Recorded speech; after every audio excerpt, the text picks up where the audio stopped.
back to Cinema Trip Reviews. This week it's just me. I'm reviewing Fear Street 1994. It is part one of the trilogy of Fear Street movies that are coming out here over the coming weeks. This week it was part one, which was 1994. Next week, part two comes out, which is Fear Street 1978. And then the following week, I think it's Fear Street part three, which is 1666, which is going way back in the day to kind of tell a story about what's going on, kind of the backstory of what's going on. Before we kind of hop right into it, Fear Street is created by R.L. Stine, who created the Goosebumps books. He created Fear Street as pretty much a more adult book than what Goosebumps is. It's made for older kids, teenagers. There's a lot of more adult themes. I haven't really read into them too much. I mean, I've read the Goosebumps books growing up. I never really got into Fear Street, though. I do remember them being out, though. But yeah, that's what these movies are kind of based around. I mean, it's not based off any specific story from the books. It's kind of its own thing. But I mean, we'll kind of hop right into it. I mean, this movie is very much like a 90s horror movie. A lot of it reminds me of Scream, to be honest. The first, I want to say, half hour of the movie is a lot like Scream, the original Wes Craven movie, which isn't necessarily a bad thing, because I mean, from what I understand, all three of these movies are going to be pulling references from older horror movies, which is going to be pretty cool. Because I mean, the first scene that you see is like in the mall, and you know, that's like the lady that's closing up her store. Her buddy that works in another store in the mall calls her, and then it kind of hangs up quick, and you're like, oh, what's going on? What's happening here? And then she, you start getting stalked by, it looks like a ghost face. You know, if you just replace the skeleton mask with the ghost face, it would look exactly the same, and has like the same robe with the hood on it and everything. So it was a lot like Scream in that aspect, even just getting the call, even though it was a quick little scene that happened. But I mean, as he's chasing her like throughout her own store, there's a part where she's kind of like walking, like looking around for him, and he's kind of zipping back through. You can kind of see him run by, which it happens a lot in Scream. And there's a specific scene in general in the beginning, when she's sitting there and it shows all like the skeleton masks lined up, and she's kind of walking by them. It reminds me a lot of, I think it was Scream 3, when they're dealing with like the making of the one movie, Stabbed, and the one chick's getting chased and she's in like the costume department, and it's just nothing but the Scream, like the Ghostface outfits that she's walking through, and then like, the real Ghostface steps out from the rack of all the costumes. Kind of the same thing that happened here. She's walking along the row of all the skeleton mask costumes and everything, and then of course the last one she walks by is the killer that chases him out. And basic slasher, gets chased, for a while, and then ends up catching her, ends up stabbing her. And then she removes a mask, and it was her friend she was talking to on the phone, her friend that was waiting for her to get off work and everything. So it was like, oh, that's kind of odd. And then he gets shot in the head. Cops get there, of course, just a little too late. But basically the main story, we're not gonna like go into a full dive of the movie, because there really isn't too much that happens as far as story. So the basic plot is the main girl, she recently broke up with her girlfriend who moved away and all that, and you find out quickly there's a big town rivalry between the two neighboring towns. And after the murder, the other town kind of holds like a vigil before a football game or whatever, for the killed student and everything. And then like the town that throws the vigil for them, you get the douche jocks that are in like every slasher movie or every like 80s movie or 90s movie, that are saying like, good riddance, he's from this town, which is like, what's the difference between the town? Obviously the only really difference they show you is like the town that hates them is just more stuck up and preppy, and I don't know if they're rich kids or what, but it is what it is.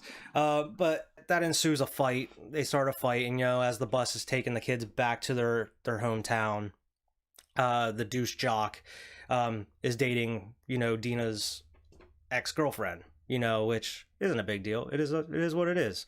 So I mean, they had a big fight. I am not a big fan of the main character in this movie, Dina. she is so selfish in this whole movie. She's so selfish, so self-centered, and she ends up like getting all of her friends hurt in the meantime. But I'm not gonna try to give spoilers away kind of till the very end of this video. So I mean, that just kind of starts the ball rolling.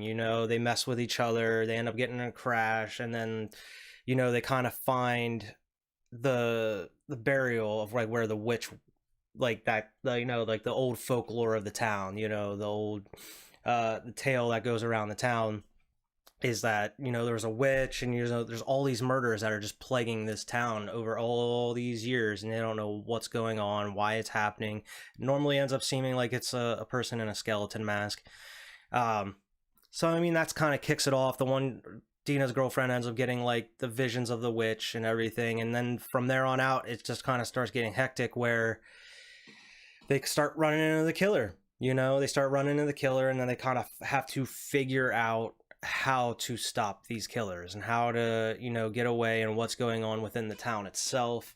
And it involves her brother. Her brother's part of the little ragtag group that they have. His name is Josh. And then you have Simon, which is probably one of my favorite characters in the movie.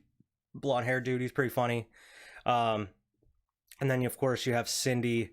And then there's Dina's one other friend that's pretty much kind of has a thing for her brother the whole time, which doesn't really go anywhere, but it does, but it doesn't. I mean, it was a good movie overall. There wasn't really anything too scary. If it wasn't for a lot of the swearing, and there is some gore in it. There's one part in the movie I was like, I really was not expecting them to go that far with a kill. So I mean, if it wasn't for the gore and the swearing, I would say this is probably a great starter horror movie for people, that are kind of introducing horror movies to a younger generation. A lot of movies that are like Gremlins, A Quiet Place, I would even say, is a good one too. But there's a lot of good like starter horror movies. I would kind of consider Poltergeist as one too. There's a little disturbing scenes in that one, but I feel like this one, there's a lot of gore in it and a lot of swearing in it, where it's like it's kind of it wants to be like a modern horror movie, but at the same time Fear Street is kind of based towards like teenagers, so you would think that of course it would be a little bit more adult, but then again you wouldn't go full adult with it, but they kind of did, especially with some of the kills, and they're swearing throughout. But I mean, it was a pretty good movie. It has some references to some old horror movies other than Scream. But there's a Halloween reference in there at one point. It was a pretty good horror movie though. They kind of come up with some weird plans when it comes to trying to figure out why these killers are coming after them and who the killers are. It kind of gets trippy. I don't want to go into there right now because it's kind of bordering on spoiler territory, but Fear Street 1994, it takes place in 1994 exclusively. It feels like a 90s movie. The rivalry between the towns is set up is pretty meh. I feel like they could have found a different way around it to get to the main story. The opening credits felt a lot like Trick or Treat, which is one of my favorite horror Halloween movies. If you haven't seen that, go check it out. It's directed by Michael Dougherty. Great movie. There's a point where it shows where they kind of find out about the killers that are coming after them, because there's like multiple different kinds of killers and killers that are coming after them. And it kind of shows you a montage of all these killers throughout the years. And there's one that's hilarious to me, and I think his name is Little Billy. And it's just like this little tiny kid with a mask on with a bat just beating someone over the head with it. And I thought that made me lose it. It was a great part of the movie. I do recommend this movie. It gets a little sluggish at times. The main character is terrible, which I will get into here. This is where I'm kind of going to get into spoiler territory, because it's hard to talk about this movie without giving a lot of spoilers. So pretty much anybody that comes across like this witch's burial grounds, who touches them, they get the vision of the witch. They end up being tracked. Pretty much all these past killers over the years pretty much come back and try to kill the person that is connected to the witch in some way. It reminds me a lot of like It Follows is a movie like that where there, there's something coming after that just keeps coming after you, but there is a way to kind of pass it on to somebody else. Another movie it kind of reminds me of is Scary Stories to Tell in the Dark, which came out here a couple years ago. I think it was 2019 it came out. It was another really good movie where it's kind of all these different characters from the book Scary Stories are kind of coming after these kids one by one in a different way, and it kind of reminded me of that in a way too. So they find out that all these killers, they can't be killed. They're coming after this girl that is connected with the witch, and it does so simply by blood. So one of their plans involves cutting her, putting blood in a bucket, and then drawing making lines across all these hallways to kind of lead the killers where they want them to lead them to, which is in this room that they filled up with tons of gas. So they pretty much trap all the killers into this room, which is a pretty cool scene because it's all these killers chasing after each person and they're leading them into this room, and they try blowing them up. And of course, you think it works, but then they go back in the room, and then all the body parts and blood just kind of starts piling up and forming the killers again, which is a pretty cool scene.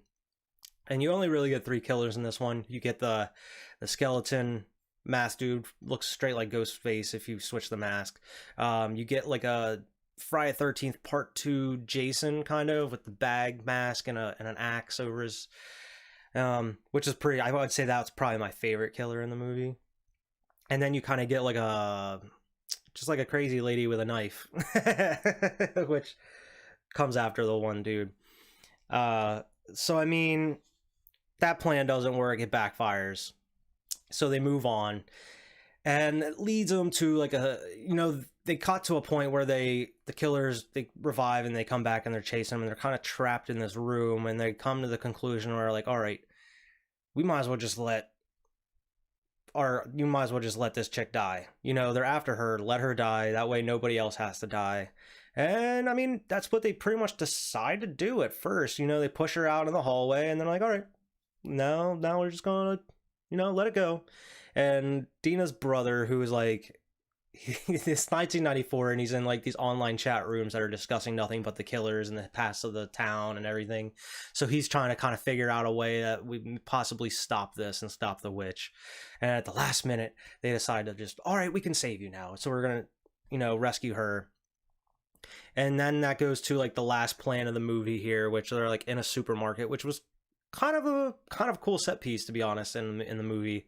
It kind of was reminiscent of the mall in the beginning, where it was neon lights and stuff in the dark. It was really cool. But pretty much they put they take the chick's blood, they make it in X's on all their shirts. That way it'll kind of distract the killers to come after them. In the meantime, the main girl, all she has to do is die. Pretty much all she has to do to die is die to break the curse. And so pretty much what they're going to do is they're going to try to make her OD by taking a lot of pills, and then they're going to shoot her with adrenaline once she technically dies to bring her back to life. In the meantime, all these people are running around with her blood on their shirts to kind of distract the killers. Now, this is where my problem with the movie lies. Not with this scene, but overall the main character, Dina. She is so damn selfish, and she worries about herself the whole movie, and she only worries about, I want to be happy with my girlfriend, such and such and such, my significant other, where she doesn't care about anybody else in the movie, even her brother. End up getting Simon and the other chick killed in the meantime during this whole thing just to save this girl, and then it doesn't even work. So I mean, all you would have to do was just push this girl out early in the movie, have her killed, it would have been done with. But now you have 2 of your best friends, you didn't really care about them, you let them die, your brother almost died, just to save your girlfriend, and then that doesn't even work, the plan doesn't even work. So I mean, this could have been all settled earlier in the movie, and that's why I don't hate the actress that plays her, I hate the character, because she's just so selfish, and she ended up getting her friends killed and just screwing everything up even more. Which, oh my god, I was hoping she was going to die in the end. But she does get stabbed, of course, because her friend kind of gets possessed in a way. She's the one that kind of gets turned by the witch, and then she starts trying to kill her best friend and everything. And it's I don't know. It ends on such a weird note where it's like, all right, well, now we're going to go back and tell the story of like 1976 or 1978. That's what I said. And I guess the second part is going to be set at like they kind of reference the camp in the wood. And I'm guessing that's going to have a lot of Friday the 13th references in it too. But I mean, oh my gosh, this movie was okay. There wasn't really many scares in it. Decent amount of gore. I do like the gore in the movie, and her friend dying at the end, I was very surprised because they kind of like shove her head through like a what is it, like a meat saw at a deli or whatever, and her head like splits in like 4 different pieces. I was very surprised on that they put that in the movie. I don't know. It was a good movie overall. It's not something that like I would recommend to go in if you're looking for a lot of scares. Yeah, I would say it's if you have a kid that's like maybe 13, 14, and he's not in the horror movies or whatever, this would probably be a good starter horror movie. There's nothing too crazy in it. I mean, the one kill is pretty wild, but there's nothing too scary in the movie overall. There's some funny moments in it as well. But I mean, it's overall, it's a movie. I don't know if I would recommend it per se, but I mean, it's a nice like shut your brain off, watch a movie on like a Sunday night, Saturday night type movie. I don't know. I'm very interested in seeing where they go with the next two, because the next one's in 1978 at that camp, and then the other one's in like 1666, where I'm guessing that's where like they're going back to where the witch started, I'm guessing. But like, I don't know how they're going to make this all connect to the, the 1994 storyline, because I'm guessing it's just going to be coming back to that point, to kind of like, as they're telling these past stories, they'll kind of come back to the present of 1994 to see how they're going to save her friend from the witch and everything, which I don't know. I'm done with the main character at this point. I could care less if she dies. I'll be fine with her girlfriend being the main character going forward, but I do not see that happening. I'm sure those two are going to be in all of them. But I am planning on doing a review for the second and third parts, so make sure to stay tuned for those. Overall, out of 10, I would probably give this one a 5. It's very mediocre. It's very mediocre, except for a couple of kills and some of like the references to old horror movies. I mean, that first 20 minutes is straight out of Scream. So, I mean, it is what it is. There's a point where it's cool to have references, but when you're straight taking some scenes straight out of a movie where, I mean, the chick in the beginning gets killed pretty much the same way Drew Barrymore does. Gets chased after and then gets stabbed. I mean, she doesn't get hung up with her entrails hanging out, of course, but it is pretty much leading up to that, almost the same thing. But overall, I give it a 5 out of 10. I could do without, but I'm definitely going to watch parts 2 and 3, and I will put out a review for each one of those. I'll have part 2 out next week after it premieres, and then part 3 the following week after that one premieres. So until then, make sure to like and subscribe. Make sure to stay tuned for the next reviews, and make sure to watch all of our other content on the channel. And I'll see everybody next week.